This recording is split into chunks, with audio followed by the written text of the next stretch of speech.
हरि ओम भैया।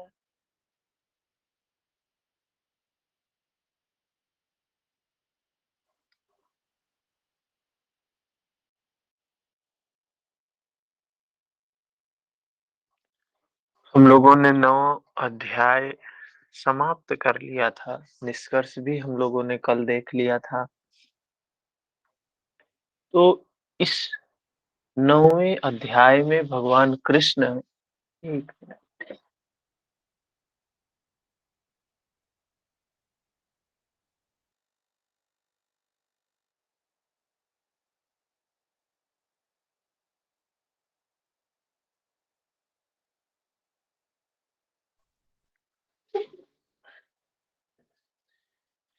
9वें अध्याय में भगवान कृष्ण अर्जुन को कह रहे हैं कि हम तुम्हें सारी बात बताएंगे, और वो भी विज्ञान से सहित, साइंटिफिक, साइंस के बेस पर, विज्ञान सहित। ऐसे कोई कोई कल्पना नहीं बताने वाले हैं। जिसे स्वीकार करेगा, तू विकार से रहित है, दोष रहित है। ऐसे तेरे जैसे भक्त को, जो विकार रहित हैं, जिनके अंदर विकार नहीं है, उनके लिए उन्होंने कहा। मैं विज्ञान सहित ये बात कहूंगा, जिसको जानने के बाद कुछ जानना शेष नहीं रह जाएगा। जो ये जानने की प्रक्रिया है, जाने तुम्हें तुम्हें होई जाई, जो उसको जानता है वो वही हो जाता है। तो कह रहे हैं ये जो मैं बात बताने वाला हूँ, इसको जानने के बाद कुछ जानना नहीं है, सर्वज्ञ हो जाएगा आदमी। वो साधक, वो व्यक्ति सर्वज्ञता को प्राप्त कर लेगा। उन्होंने बताया यह विद्या सभी विद्याओं की राज विद्या है। ऐसे बहुत सारी चीजें समझाई, अपने स्वरूप के बारे में बताया। मैं सर्वज्ञ हूँ, मैं हर जगह हूँ, मेरे द्वारा ही सृष्टि का निर्माण हुआ है। रेखा जी, लेखा जी, नमस्ते, हरिओम। तो मुझे कौन जान सकता है? तो श्रद्धा से युक्त, बिना श्रद्धा वाला मुझे नहीं जान सकता है। सिर्फ श्रद्धा से युक्त व्यक्ति ही मुझे जान सकता है।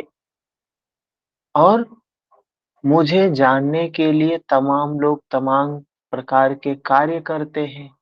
तो उन तमाम कार्यों में तमाम लोगों की पूजा करते हैं। तो जो जिसकी पूजा करता है उसको वैसी ही प्राप्ति होती है। कोई देवी को पूज रहा है, कोई देवता को पूज रहा है, कोई किसी ब्रह्म को, किसी का उपास्य भूत प्रेत मनुष्य, जिसकी जो पूजा करेगा वो उसको ही प्राप्त करेगा। उसको भी, उस फल को भी मैं ही देता हूँ। वो फल भी मुझसे ही मिलता है। और वो जो पूजा कर रहा है, वो पूजा भी मुझे ही अर्पित होती है। बस प्राप्ति जो होती है, वो प्राप्ति उसकी श्रद्धा के कारण होती है। वो पूजने के कारण नहीं, उसकी श्रद्धा जिसमें होगी उसको प्राप्ति वैसी होगी। और जो मुझ में श्रद्धा रखेगा, जो मेरे प्रति समर्पित होगा, जो मुझे अनन्य भाव से पूजेगा, उसकी सारी जिम्मेदारी मेरी हो जाती है, अर्थात धर्म की हो जाती है। उसका प्रक्रिया बताया, यज्ञ है जिसमें कर्म और ज्ञान योग दो मार्ग हैं। दोनों ही एक दूसरे के पूरक हैं। उसके बाद कहा कि जो महापुरुष भी मुझे प्राप्त कर लिया वो मेरे स्वरूप का है। अपना स्वरूप बताया, मैं क्या हूँ, मैं क्या नहीं हूँ। मैं शरीरधारी नहीं हूँ, मैं कोई व्यक्ति नहीं हूँ, मैं जन्म लेने वाला नहीं हूँ, मैं मृत्यु को प्राप्त करने वाला नहीं हूँ। सब मुझ में है। ये प्रकृति की संपूर्ण उत्पत्ति मुझसे उत्पन्न हुई है।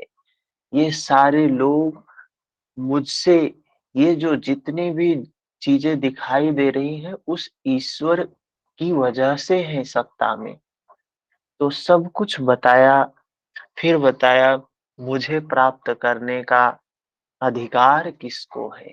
कौन मुझे प्राप्त कर सकता है? उसके लिए बताया पुरुष हो मनुष्य होना चाहिए।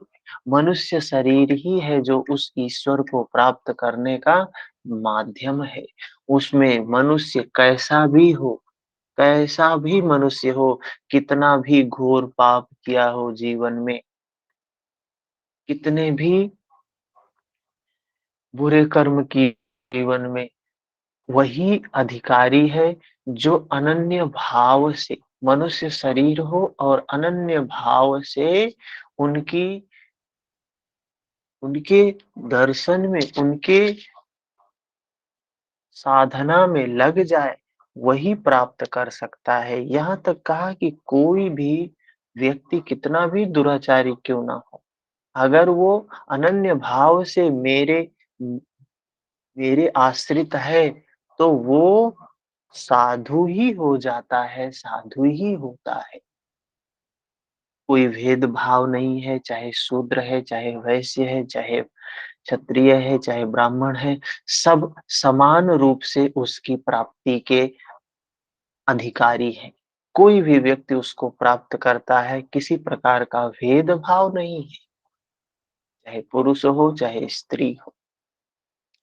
ये सारी बातें बताई भगवान कृष्ण ने 9वें अध्याय में, ठीक है? इसके बाद अब हम चलते हैं 10वें अध्याय पर। आज से हम 10वां अध्याय शुरू करेंगे। बहुत महत्वपूर्ण है। एक-एक अध्याय को देख रहे हैं तो एक-एक रहस्य खुलता जा रहा है। क्या है ये गीता? क्यों कहा जाता है कि मानव मात्र के कल्याण का ग्रंथ है ये गीता? साधना जी हरिओम।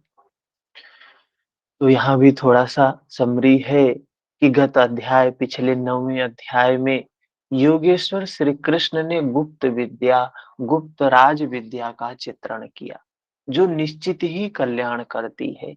भगवान कृष्ण ने पीछे बताया था कि जो इसको जान जाएगा, उसको जानने के लिए कुछ शेष नहीं रह जाएगा। इस अध्याय में उनका कथन है, मैं महाबाहु अर्जुन, मेरे परम रहस्य युक्त वचन को फिर भी सुन। अर्जुन से कह रहे हैं महाबाहु। महाबाहु कौन है? महाबाहु मतलब जिसकी भुजाएं महाबड़ी हों। बाहु मतलब भुजा। महाबाहु, मेरे परम रहस्य युक्त वचन को फिर भी सुन। अर्जुन से कहते हैं अब रहस्य युक्त वचन को फिर भी सुन। यहाँ उसी को दूसरी बार कहने की आवश्यकता क्या है? एक बार जब 9वें अध्याय में आपने सारी बातें बता दी, स्पष्ट कर दी, फिर आप 10वें अध्याय में फिर क्यों बता रहे हैं? वस्तुतः साधक को पूर्ति पर्यंत खतरा है। ये साधना की बात है, ये बाहर की कोई बात नहीं कर रहे हैं, ये साधना की बात कर रहे हैं। और हम देखते हैं योग सूत्र में भी महर्षि पतंजलि बार-बार सजग करते हैं, अवेयर होने के लिए कहते हैं। क्यों कहते हैं? क्योंकि वहाँ साधक उस अवस्था पर पहुँच गया है, जहाँ से गिरने का, पतित होने का खतरा बढ़ जाता है। कहते हैं वो अवस्था ऐसी होती है ना, तलवार के धार पर चलने के समान होती है, इतनी खतरनाक होती है। तो महर्षि पतंजलि भी बार-बार सजग करते हैं। भगवान कृष्ण भी इसीलिए फिर 10वें अध्याय में सजग होने के लिए कह रहे हैं। जब हम बुद्धि के स्तर पर इन चीजों को जान लेंगे, तो हमें चलने में कोई खतरा नहीं होगा। अगर वो व्यवधान आएगा भी, वो विघ्न आएगा भी, तो हमें लगेगा अरे! ये तो भगवान ने पहले ही बता रखा है हमें कि ऐसा स्टेशन आने वाला है आगे।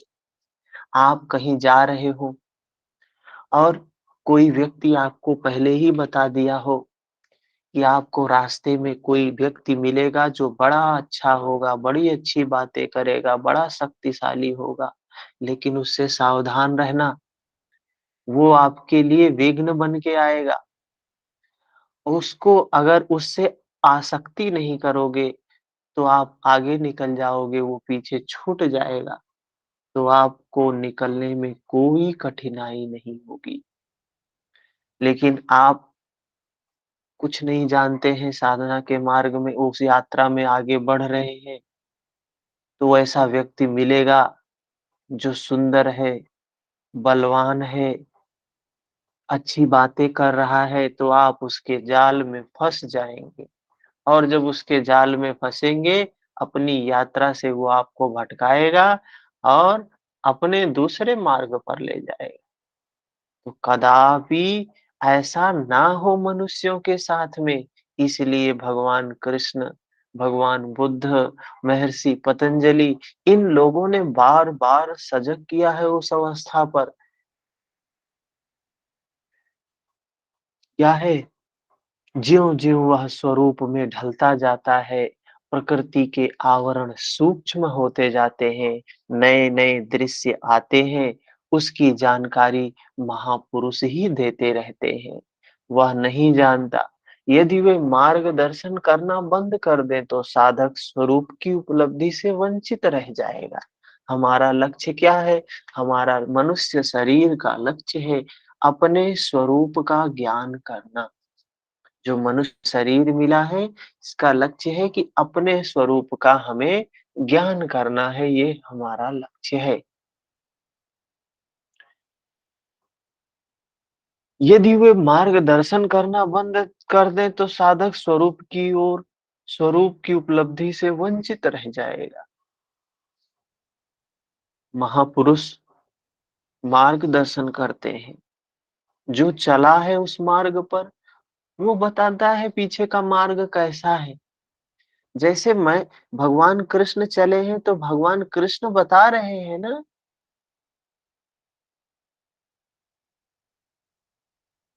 भगवान कृष्ण उस मार्ग पर चले हैं तो बता रहे हैं, भगवान बुद्ध चले हैं तो बता रहे हैं। हमें उस मार्ग पर चलने के लिए वो ये मार्ग बता रहे हैं। इस मार्ग को उन्होंने इसलिए नहीं बताया कि इसको पढ़ के पंडित बन जाओ, प्रवचन करने लगो। ये मार्ग चलने के लिए बताया है। चलो, दूसरों को भी चलाओ, चलेगा जो उसका कल्याण हो जाएगा। ठीक है? तो वह चलने के लिए यदि वो मार्गदर्शन करना बंद कर दे तो स्वरूप की उपलब्धि नहीं होगी। जब तक वह स्वरूप से दूर है, तब तक सिद्धि है। सिद्ध है कि प्रकृति का कोई न कोई आवरण बना है। कहने का मतलब क्या है? हमें स्वरूप की प्राप्ति अभी नहीं हुई है और ये जन्म मिला ना, जो हमें जन्म मिला इस ये सिद्ध है कि हमें अभी प्राप्ति हम मुक्त नहीं हैं। मुक्त होते तो ये शरीर नहीं मिलता। ये शरीर मिला है मतलब कि अभी प्रकृति का आवरण है, बंधन है, विघ्न है, फिसलने, लड़खड़ाने की संभावना बनी रहती है। हम सोचते हैं अरे! हम तो विद्वान आदमी, अरे! हम तो पंडित आदमी हैं, हम तो ब्राह्मण आदमी हैं, हम तो वेदज्ञ हैं, हम तो कर्मज्ञ हैं, हम तो कर्मयोगी हैं, हम तो भक्त योगी हैं। हम ये सोचते रहते हैं अपने आप को। लेकिन फिसलने, लड़खड़ाने की संभावना बनी रहती है। अर्जुन शरणागत शिष्य है। अर्जुन भगवान की शरण में आया है। उसने कहा शिष्यस्तेहं साधिमां त्वां प्रपन्नम। भगवान मैं आपका शिष्य हूँ, आपकी शरण हूँ, मुझे संभालिए। अतः उसके हित की कामना से योगेश्वर श्री कृष्ण पुनः बोले। उसकी इसके हित की कामना से, उसका भला हो, उसका कल्याण हो, उसका मंगल हो, उसका अर्थात किसका? उसका अर्थात उस अनुरागी का, जो उस मार्ग में चलने के लिए उद्यत हुआ है, उसका अर्थात हम सभी का जो ये चीज़ सुन रहे हैं, इसलिए भगवान कृष्ण ने इसको बोला है। क्या कह रहे हैं भगवान कृष्ण? भूय एव महाबाहो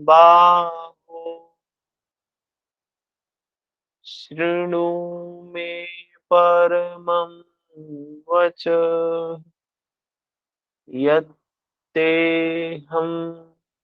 प्रीयमाणाय वक्ष्यामि हितकाम्यया। महाबाहो अर्जुन, महाबाहो अर्जुन,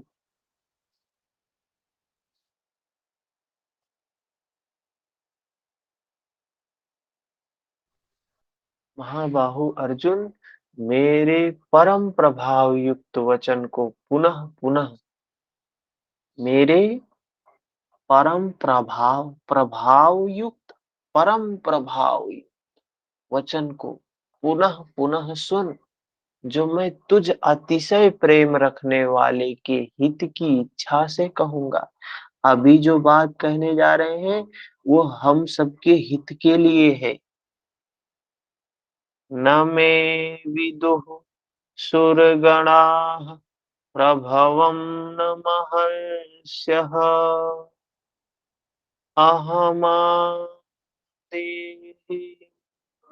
देवानां महर्षीणां च सर्वसः। अर्जुन, मेरी उत्पत्ति को न देवता लोग जानते, न महर्षि गण ही जानते हैं।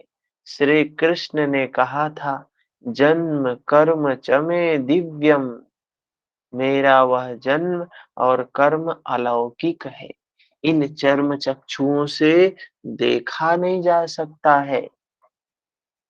इसलिए मेरे उस प्रकट होने को देव और महर्षि स्तर तक पहुँचे हुए लोग भी नहीं जानते। भगवान क्या बता रहे हैं कि मेरे जन्म को, मेरे अवतार को इन चर्म चक्षुओं से नहीं देखा जा सकता है। तो हम तो ये मानते हैं कि भगवान कृष्ण, भगवान राम, भगवान बुद्ध, ये सब भगवान थे और भगवान स्वयं कह रहे हैं कि मेरे जन्म को सिर्फ आंखों से नहीं देखा जा सकता है। तो क्या है ये? क्या कह रहे हैं ये? और तो और कि महर्षि स्तर तक पहुंचे हुए लोग भी नहीं जान सकते हैं। मैं सब प्रकार से देवताओं और महर्षियों का आदि कारण हूँ। मतलब वो जो देवता है, वे जो महर्षि हैं, उन सबका मैं आदि कारण हूँ। उनके सबका उत्पत्ति का मैं कारण हूँ। यो माम जमनादि च वेत्ति लोकमहेश्वरम् असम्मूढः समत्सेषु सर्वपापैः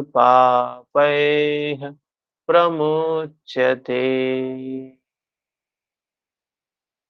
जो मुझ जन्म मृत्यु से रहित, आदि अंत से रहित सब लोगों के महान ईश्वर को साक्षात्कार सहित विदित कर लेता है। क्या कह रहे हैं भगवान कृष्ण? क्या कह रहे हैं?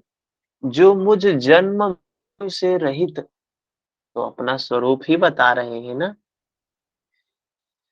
इस जगत में तो सब चीज उत्पन्न हो रही है, नष्ट हो रही है। सही है कि नहीं?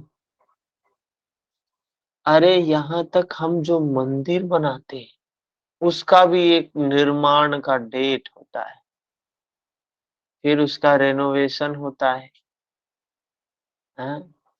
रेनोवेशन होता है, परिवर्तन होता है, परिवर्तन होता है।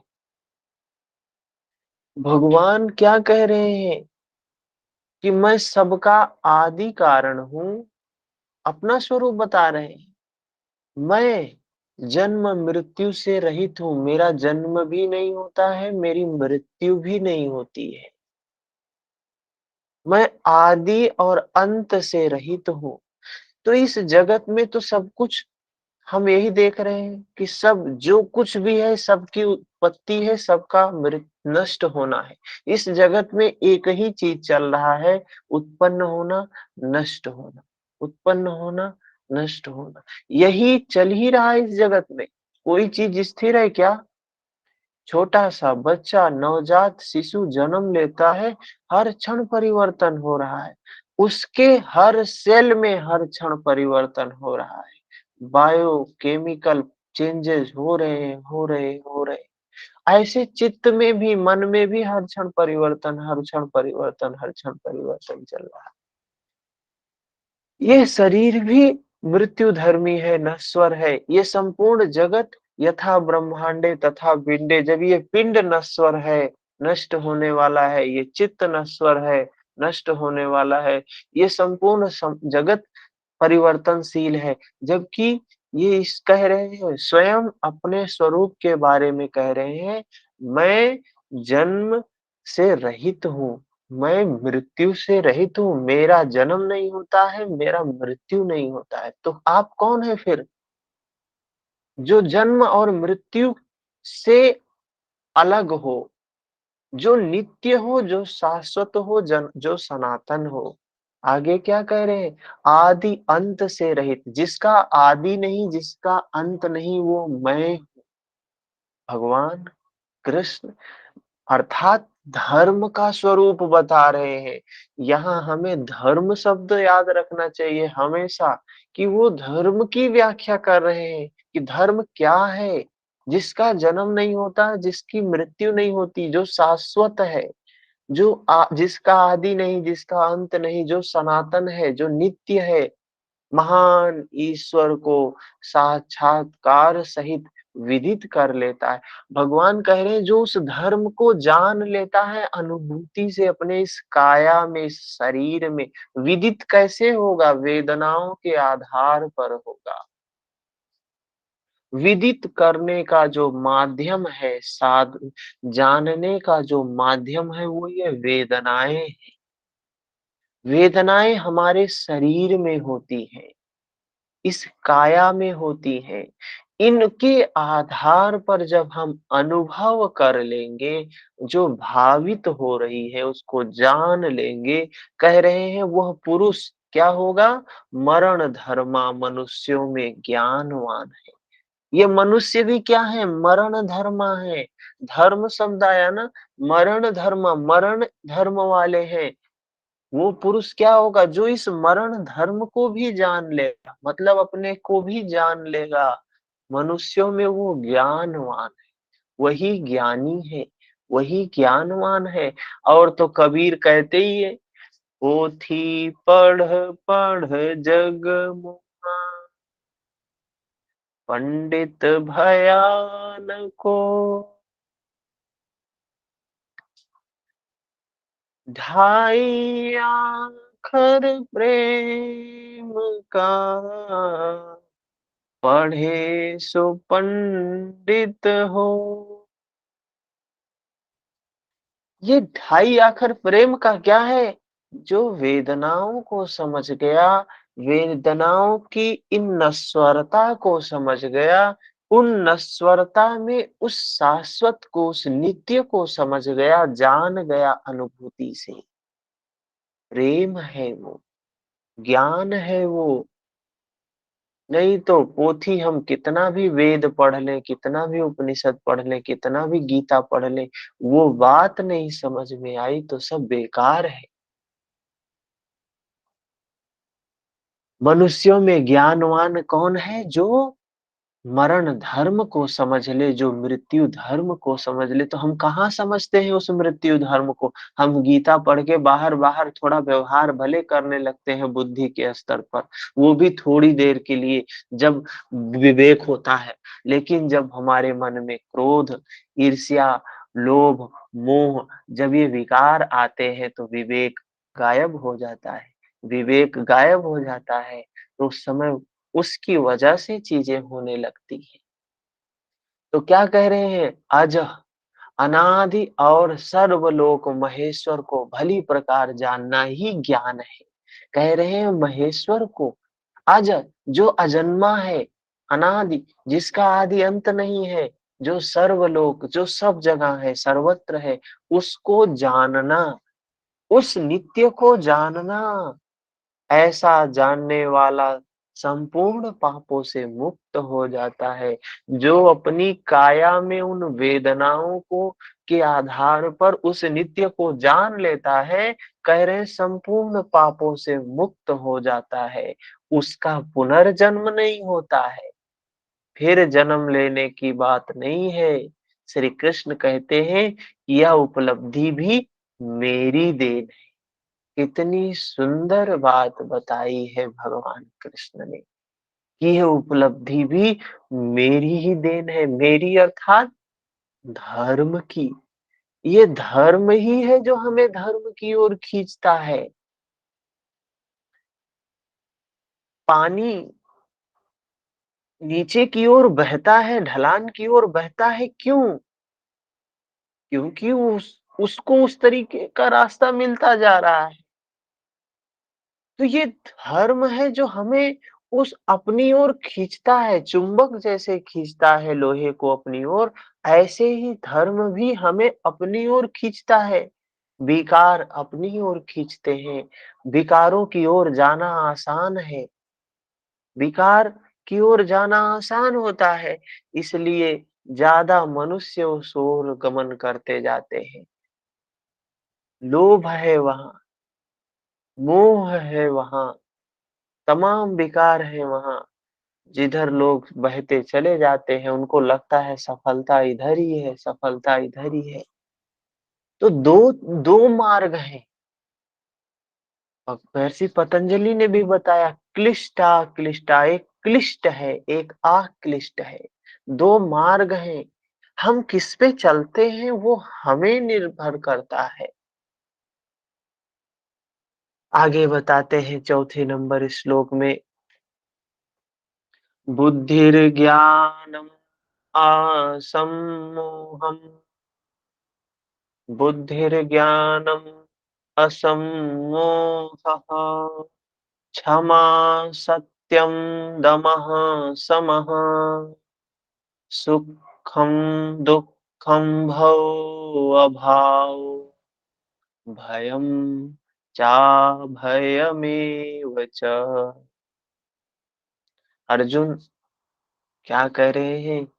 निश्चयात्मक बुद्धि, साक्षात्कार सहित ज्ञान, अनुभूति वाला ज्ञान, लक्ष्य में विवेक पूर्वक प्रवृत्ति, जो जिस ओर आगे बढ़ रहे हैं विवेक पूर्वक है, होश पूर्वक है। क्षमा, शाश्वत सत्य, इंद्रियों का दमन, मन का अंतःकरण की प्रसन्नता, चिंतन पथ के कष्ट, परमात्मा की जागृति, स्वरूप के प्राप्ति काल में सर्वस्व का विलय। कह रहे हैं ये जो सारी चीजें हैं, ये क्या है? स्वरूप के प्राप्ति में सर्वस्व का विलय हो जाता है।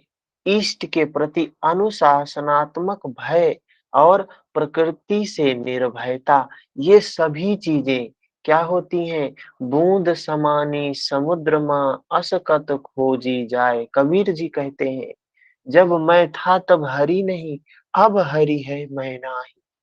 तो ये जो मैं है,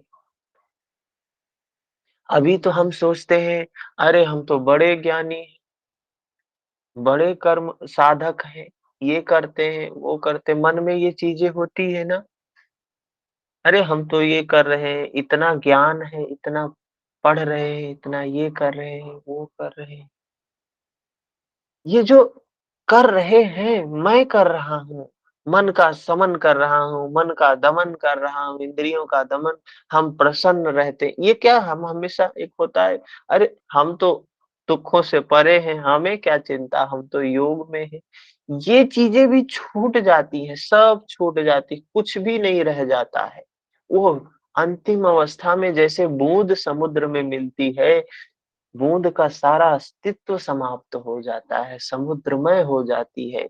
वही चीज़ कह रहे हैं कि ये जो प्रवृत्ति है, जो अच्छी भी प्रवृत्तियाँ हैं, अच्छे गुण भी हैं, जो सद्गुण हैं, ये भी छूटते हैं। कोई सद्गुण साथ नहीं जाता है आपके, सद्गुण भी छूटेगा। बस सद्गुण का काम ये है कि वो उस स्थान तक पहुँचा दे। जैसे नाव, नाव क्या करती है? हमें इस पार से उस पार पहुँचा देती है।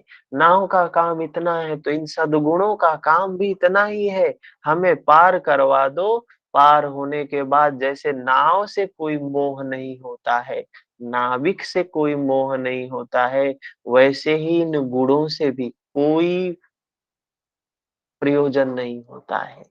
तो प्रवृत्ति जो होती है, ये निश्चयात्मक बुद्धि है, ये साक्षात वाला जो ज्ञान है, जो अनुभूति वाला ज्ञान है, ये भी छूट जाएगा। लक्ष्य में विवेक पूर्वक जो प्रवृत्ति विवेक पूर्वक लगे, ये भी छूटेगा। क्षमा, सत्य, इंद्रियों का दमन, मन का समन, अंतःकरण की प्रसन्नता, चिंतन पथ के कष्ट, जो कष्ट अनुभव हुए, दुखद वेदनाएँ अनुभव हुई, परमात्मा की जागृति, स्वरूप के प्राप्ति काल में सर्वस्व का विलय, इष्ट के प्रति अनुशासनात्मक भय और प्रकृति से निर्भयता, ये सारी चीजें। आगे क्या कह रहे हैं? अहिंसा, समता, तुष्टि, तपोदानं यशो यशः भवन्ति भावा भूतानां मत्त एव पृथग्विधाः। अहिंसा अर्थात अपने आत्मा को अधोगति में ना पहुंचाने का आचरण।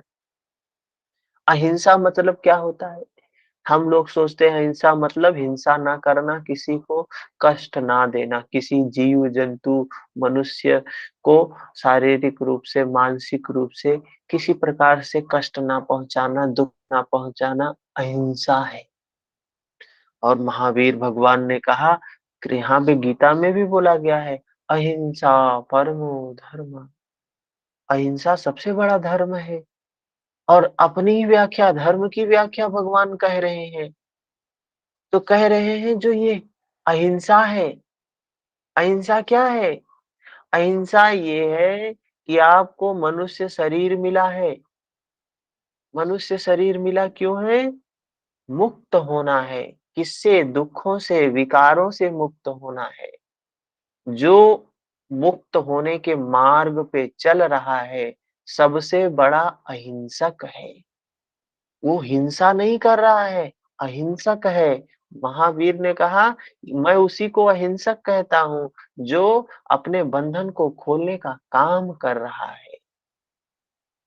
जो आत्मा को अधोगति में ना जाने दे रहा है, जो आत्मा को इस बाहर बाहर विषयों में भटका रहा है, बाहर के समाज जो ये जगत है उसमें भटक रहा है, उसकी आत्मा अधोगति में जा रही है, वे राग कर रहे हैं, द्वेष कर रहे हैं, क्रोध कर रहे हैं, ईर्ष्या कर रहे हैं, लोभ कर रहे हैं, मोह कर रहे हैं। ये सारी चीजें उनमें हो रही हैं। तो अहिंसक कौन है? जो अपने आत्मा को, अपने आप को सद्गति में ले जाए, अधोगति में नहीं, सद्गति में ले जाए, जो समता में हो। हम धर्म क्या? धर्म मतलब कहा, धर्म नहीं, क्या है ये? परमो धर्म। और अपना स्वरूप बताया, मैं क्या हूँ? ये हूँ। समता, पीछे 9वें अध्याय में बताया था, मैं समा अवस्था हूँ, मैं समता की अवस्था हूँ।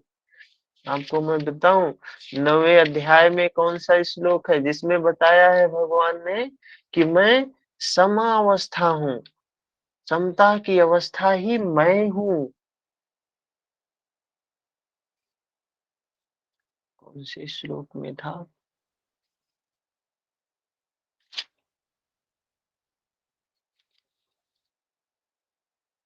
तो यहाँ फिर आगे क्या कह रहे हैं? जिसमें विषमता ना हो, जो सब प्रकार से सम हो। संतोषात् अनुत्तमः सुख लाभः। महर्षि पतंजलि भी कहते हैं सबसे बड़ा सुख संतोष में है। संतोष क्या है? संतोष का मतलब संतुष्ट है। संतुष्ट है किसमें? जो है उसमें संतुष्ट है तो संतोष है। जो नहीं है उसमें संतुष्ट नहीं, उसके लिए तृष्णा है तो असंतुष्ट है। जो चीज है नहीं अपने पास और उसके लिए हम कामना करें, उसके लिए हम तृष्णा जगाएं, नहीं ये चाहिए, है तो नहीं। आपके सामने भोजन की थाली है, जो भोजन रखा है उसका आनंद नहीं ले रहे, उसका भोग नहीं कर रहे हैं। कुछ कोई ऐसा सामान है जो बगल वाले की थाली में है लेकिन आपकी थाली में नहीं है।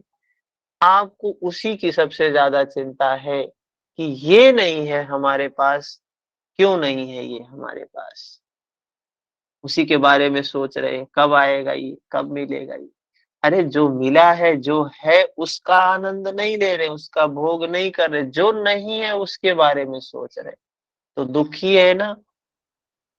सारी चीजें छोड़ के उसके पीछे लग गया मन कि ये तो है ही नहीं, ये तो है ही नहीं। तो ये क्या है? संतोष होना चाहिए, समता होनी चाहिए, अहिंसक है, मतलब आत्मा को सद्गति में पहुंचाने के मार्ग में चल रहे हैं। तप होना चाहिए। तप मतलब क्या है? मन सहित इंद्रियों को लक्ष्य के अनुरूप तपाना। ये इंद्रियों को बहिर्मुखी करना तप नहीं है, इंद्रियों को अंतर्मुखी करना। आग पे बैठ जाना भी तप नहीं है। यूट्यूब खोलिए तो ऐसे ऐसे तपस्वी दिखाई देंगे आपको, जो बीच में बैठे हुए हैं, चारों तरफ आग जला लिए, चारों तरफ आग का पिंड रख लेते हैं और समाज में उतारे बहुत बड़े तपस्वी है, देखो कितनी कठिनाई से तप रहे, और वो भी चिलचिलाती धूप में, गर्मी की धूप में चारों तरफ अग्नि जलाकर बीच में बैठ जाएंगे। क्या ये तप है? कहाँ तप की उल्टी परिभाषा बना दिए। उन्होंने अंतः तप की बात की है, इंद्रियों को तपाने की बात की है। उन्होंने कहा है अपने इंद्रियों को, अपने मन को अपने वश में करना है, अपने अंतर्मुखी में रखना है, बहिर्मुखी नहीं होने देना है। दान बताया। दान का मतलब क्या है? दान का मतलब सिर्फ धर्म, सिर्फ धन का किसी को देना ये दान नहीं है। वो भी दान है। धन किसी को दे रहे हैं, वो भी दान है। लेकिन और भी बहुत सारी चीजें दान के बारे में बताया गया है कि दान कैसे देना चाहिए, दान किसे देना चाहिए। दान चित्त, निर्मल चित्त से देना चाहिए। कामना रख के दान नहीं करना चाहिए। अरे दान देंगे तो नाम मिलेगा, यश मिलेगा, ये भाव नहीं होना चाहिए। और तो जो भी काम आप निर्मल चित्त से करोगे वही दान हो जाएगा फिर। धम्म दान, धर्म का दान दे रहे हैं। ये सुबह-सुबह उठ के ये काम करें, ये भी दान ही है, धर्म का दान है। धर्म सुनने को मिल रहा है हमारी वजह से कुछ लोगों को। मैं एक माध्यम बना हूँ, निमित्त हूँ इसमें। तो कहते हैं दान, जो दान दिया जाता है रिटर्न में हजारों गुना आता है। प्रकृति का एक नियम है, आप जो देंगे वो प्रकृति वही चीज रिटर्न करती है। आप क्रोध बांटेंगे, क्रोध आएगा, ईर्ष्या बाँटेंगे, ईर्ष्या आएगा, प्रेम बाँटेंगे, प्रेम आएगा, धर्म बाँटेंगे, धर्म आएगा, धन बाँटेंगे तो धन आएगा। जितना जो भी चीज़ बाँटेंगे, कहा गया है कि अ, मतलब एक ऐसा है, एक श्लोक है कि एक हाथ से कमा रहे, हजार हाथों से बाँट रहे। तो ये बाँटने का क्या है कि एक देंगे तो हजार आएगा, कमा एक रहे, हजार हाथों से कैसे बाँटेंगे? एक देंगे तो हजार आएगा, हजार बाँटेंगे। तो ये जो भी चीज़ हम देते हैं, दान देते हैं, ये सब क्या है? ये धर्म के ही अंग हैं। जो-जो बातें अभी तक इन्होंने बताई है अपना स्वरूप बता रहे हैं भगवान, मैं कौन हूँ? जो अधोगति में आत्मा को ना पहुँचाए वो मेरी अवस्था है। जिसमें समता हो वो मेरी अवस्था है। जो उसमें जो संतुष्ट हो वो मेरे ही स्वरूप में है। जो तप कर रहा है इंद्रियों को अंतर्मुखी करके तपा रहा है, जो दान दे रहा है, जो सर्वस्व का समर्पण कर दिया भगवत पथ में, मान अपमान का सहन, ये भग इस मार्ग में जब चलता है ना, उसको ना मान की चिंता, ना अपमान की चिंता। उसे कोई फ़र्क नहीं पड़ता है। कोई व्यक्ति उसको सम्मान दे, तो भी उसको कोई अहम नहीं जागता है। क्यों नहीं जागता है? क्योंकि वो अपने आप में संतुष्ट है। वो किसी से अपेक्षा नहीं करता है कि कोई व्यक्ति मुझे सम्मान करे, मुझे नमस्कार करे, मुझे फूल माला चढ़ाए। लेकिन जानते हैं, देखते होंगे बाहर जो ये सामाजिक संगठन होते हैं, सेवा का काम करते हैं। अरे हम समाज की सेवा करते हैं। हमने तो ऐसे-ऐसे कार्यक्रम देखे हैं कि एक व्यक्ति कहा हमने मेहनत किया सारा पेपर में नाम हमारा निकला ही नहीं। बताइए ऐसी सेवा से क्या फ़ायदा?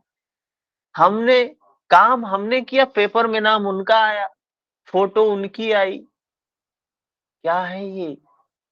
क्या काम कर रहे हैं हम? कि ये नाम आ जाए हमारा। नाम क्या आपका है? किसने दिया आपको ये नाम? ये नाम भी तो किराए का ही है, किसी ने पकड़ा दिया है। माँ ने, पिता ने, चाचा ने, दादी ने, दादा ने बोल दिया से ये नाम है, चल तेरा ये नाम हो गया, अब तू जीवन भर इसी को सजोता रहे, संवारता रहे, बनाता रहे। और एक दिन क्या होगा? एक दिन बिक जाएगा, क्या बताया, माटी के मोल, चला जाएगा एक दिन। ये नाम ऐसे ही रह जाएगा। मिला था, छोड़ के चला गया और उस नाम के पीछे जीवन भर ये नाम अमर हो जाए। हम जो जिसकी अमरता के लिए आए थे, उसकी अमरता के लिए तो कुछ कर ही नहीं पाते। अमर क्या हो जाए? ये नाम अमर हो जाए। कुछ ऐसा करो कि हम अमर हो जाएँ और ये नाम अमर हो जाए, पत्थरों में सुनहरे अक्षरों में लिखा जाए ये नाम। यही तो करते हैं जीवन भर। अरे जिस लिए आए हो वो कर लो, चित्त को थोड़ा-सा निर्मल कर लो, मन के इन विकारों को थोड़ा-सा समाप्त कर लो, हैं? मान-अपमान की चिंता, अरे हम में तो उसने जो देखो बेइज्जती, किसी को 10 दिन नमस्कार करो, बस 11वें दिन नमस्कार करना भूल बस जाओ, देखो उसको बहुत कष्ट होता है, बहुत कष्ट होता है, भौतिकता है ये। कोई सम्मानित व्यक्ति है, 10 दिन नमस्कार करो, पाँव छुओ, 1 दिन भूल जाओ या 1 दिन इधर-उधर हो जाओ, 11वें दिन 10 दिन बेकार।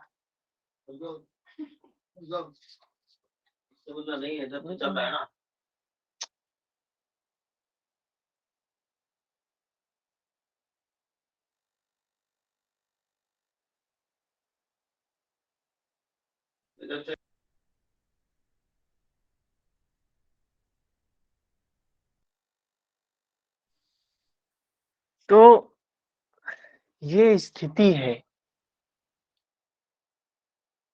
मान-अपमान का सहन, इस प्रकार प्राणियों के उपर्युक्त भाव मुझसे ही होते हैं। ये सब भाव क्या हैं? जो ऊपर-ऊपर के भाव हैं, मुझसे ही होते हैं। ये सभी भाव दैवी चिंतन पद्धति के लक्षण हैं। ये भाव अगर आपके अंदर में हैं, तो क्या है ये? ये दैवी सत्ता है, दैवी गुण है, ये लक्षण है कि आप उस धर्म के मार्ग में चल सकते हैं।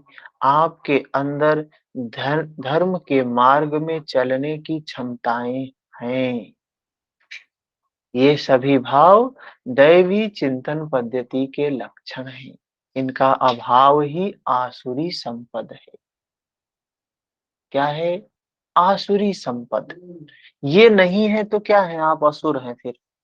जो बातें बताई इन्होंने, अगर ये नहीं है तो आप असुर हैं, राक्षस हैं, अधार्मिक हैं। जो चीजें बताई अगर ये चीजें हैं तो आप धार्मिक हैं, संत हैं, वो ईश्वर के गुण आप में हैं। ये अपने स्वरूप बता रहे हैं भगवान कृष्ण। तो देखिए कितने सरल शब्दों में भगवान ने अपने स्वरूप के बारे में बताया है।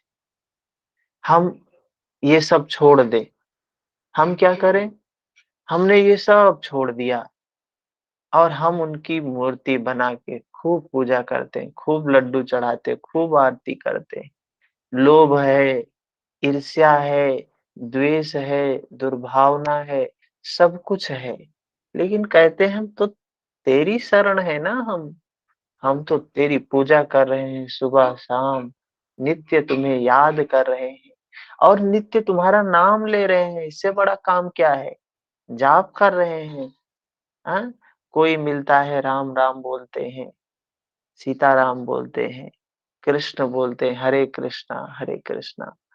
क्या हो जाता है उससे? ये गुण धारण करो तो लाभ है, कहा गया है। धारण करे तो धर्म है, वरना कोरी बात। सूरज उगे प्रकाश है, वरना अंधेरी रात। तो धारण किया नहीं तो लाभ कहाँ से मिलेगा? धर्म को धारण करने से लाभ मिलेगा। बात करने से कुछ नहीं मिलने वाला है। 6 नंबर श्लोक। कोई प्रश्न है तो बताएं। कुछ कहना है किसी को? कोई प्रश्न है?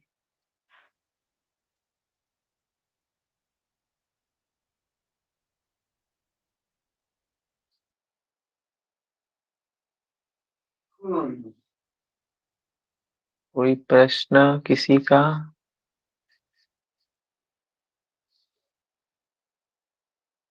भैया ये इसमें जो बताया कि दान करना चाहिए, क्या चीज किस तरीके से दान करनी चाहिए, तो अ, धन का दान तो हम निर्धन व्यक्ति को कर सकते हैं, मतलब जिसको जरूरत हो।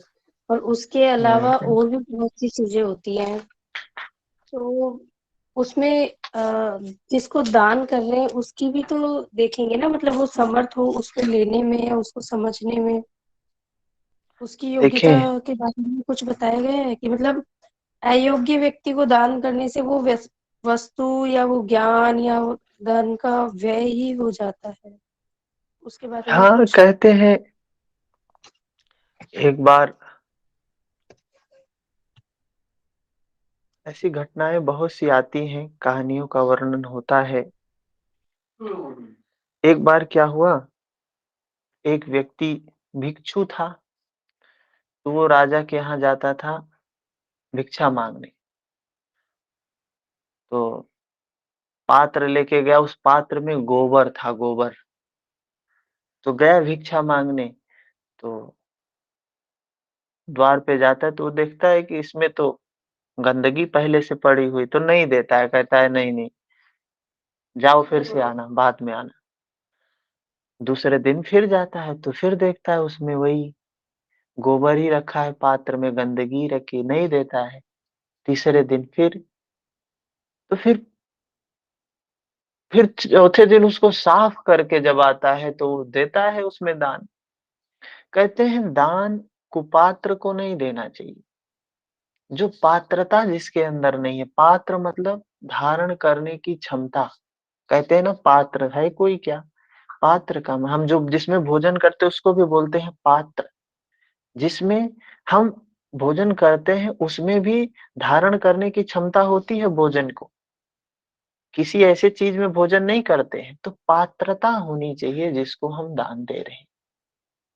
अब हम किसी को दान दे रहे हैं, धन का दान दे रहे हैं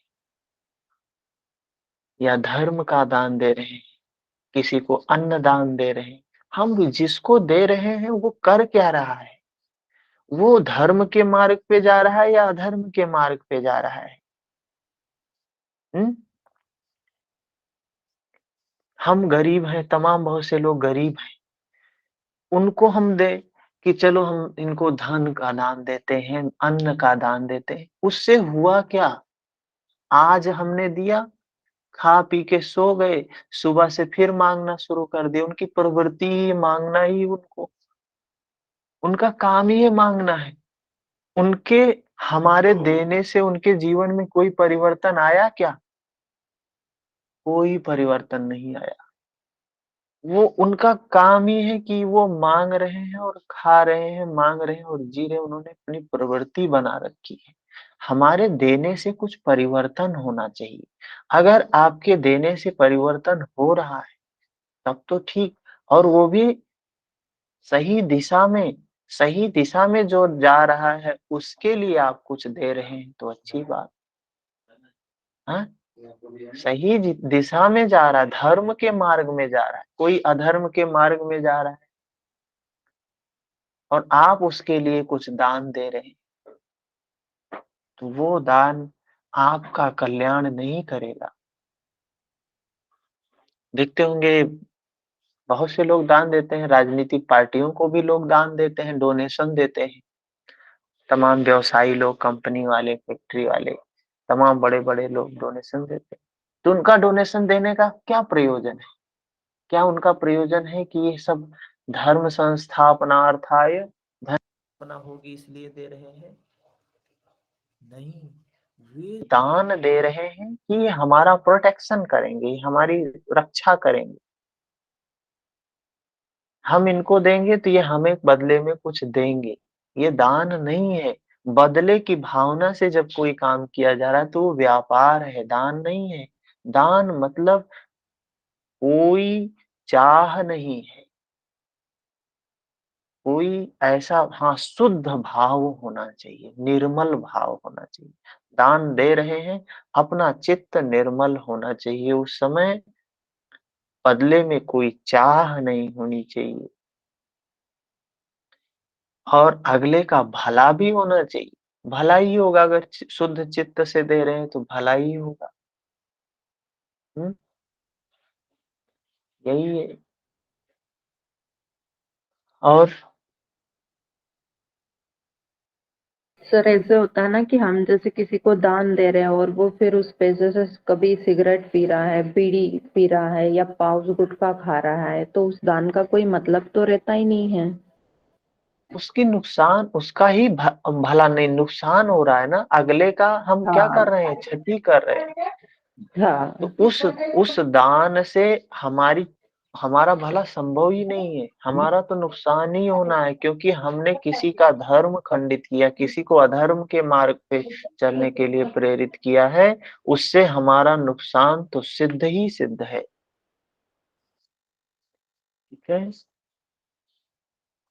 चलिए, तो यही 5 श्लोक तक किए हैं, आगे 6 से आगे पढ़ेंगे।